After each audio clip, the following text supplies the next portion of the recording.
Hello viewers, আসসালামু আলাইকুম। Welcome back to my channel.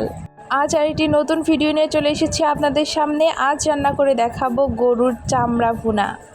এটা অনেকেই আছে, কেউ চেনে আবার কেউ চেনে না। এটা হচ্ছে গরুর মাথার চামড়া। যারা জানেন না তাদেরকে বলছি, এটা পুরো নিহারির মতো খেতে।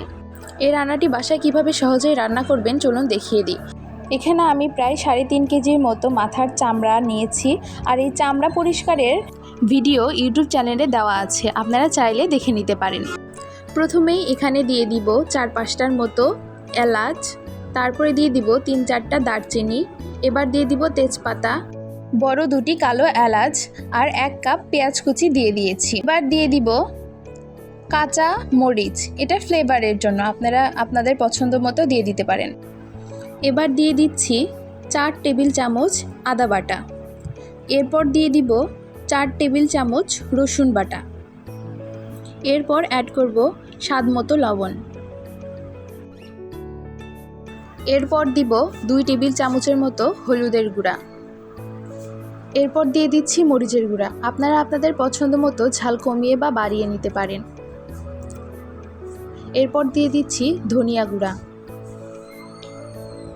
এখানে আমি 2 টেবিল চামচের মতো ধনিয়া গুঁড়া দিয়েছি। এরপর অ্যাড করে দিব একটা স্পেশাল গরম মশলা। আর এই গরম মশলার রেসিপিটি আমার ইউটিউব চ্যানেলে দেওয়া আছে, আপনারা চাইলে দেখে নিতে পারেন। এরপর অ্যাড করে দিব পরিমাণ মতো তেল। আমি এখানে 2 ধরনের তেল ইউজ করেছি, সাদা তেল এবং সরিষার তেল, আপনারা আপনাদের পছন্দ মতো দিতে পারেন। এরপর ভালোভাবে মাংসটি মেখে নিতে হবে।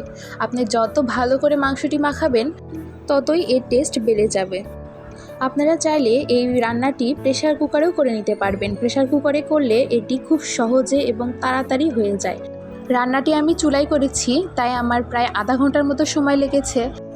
এখানে আপনারা অবশ্যই গরম পানি ব্যবহার করবেন, কারণ চামড়া রান্নাতে গরম পানি দিলে খুব সহজে এটি সেদ্ধ হয়ে যাবে। আপনারা দেখতে পাচ্ছেন অলরেডি আমার রান্না হয়ে গেছে। মাশাআল্লাহ, দেখতে অনেক সুন্দর হয়েছে আর খেতেও অনেক সুস্বাদু হয়েছে।